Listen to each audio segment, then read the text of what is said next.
میں اس وقت موجود ہوں اسپیکر قدوس بزنجو کی رہائش گاہ پر۔ یہاں وہ لوگ وہ اراکین اسمبلی موجود ہیں جو کہ جام کمال کے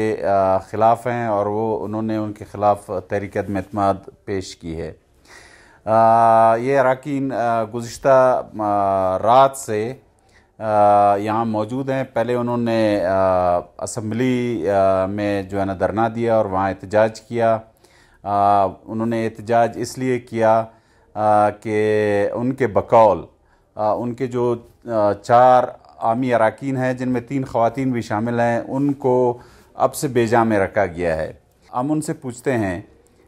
کہ وہ لوگ یہاں کیوں موجود ہے، اپنے گھروں کو کیوں نہیں گئے۔ کل جو ہم تحریک عدم اعتماد لے آئے جام کمال خان صاحب کے خلاف، تو ہمیں اندازہ نہیں تھا کہ وہ غیر جمہوری رویہ اختیار کر کے ہمارے 4 ممبران کو حبس بے جا میں رکھیں گے۔ تو اس حوالے سے ہم نے کل احتجاج بھی کیا، اور آج ہم نے فیصلہ کیا کہ ہم اکٹھے رہیں گے، کیونکہ ہمیں بھی خطرہ ہے کہ شاید یہ عمل دوبارہ دہرائی جائے اور ہمارے اور بھی لوگوں کو مسنگ کیا جائے۔ تو اس پر ہم نے میڈیا کے ذریعے کل چیف جسٹس سے گزارش کی ہے، باقی متعلقہ اداروں کے سربراہان سے گزارش کی ہے کہ مہربانی کریں،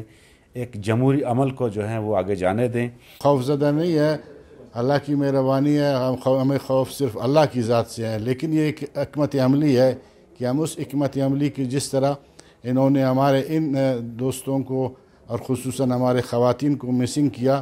تو اس چیز سے بچنے کے لیے ہم سب یہاں پہ اکٹھے ہیں، اور انشاءاللہ ہم سب اکٹھے بلوچستان اسمبلی جائیں گے، اپنی حق کی رائے دہی استعمال کریں گے، اور انشاءاللہ کامیابی بھی ہماری ہوگی۔ بلوچستان اسمبلی میں وزیر اعلیٰ جام کمال کے خلاف جو تحریک عدم اعتماد پیش کی گئی ہے،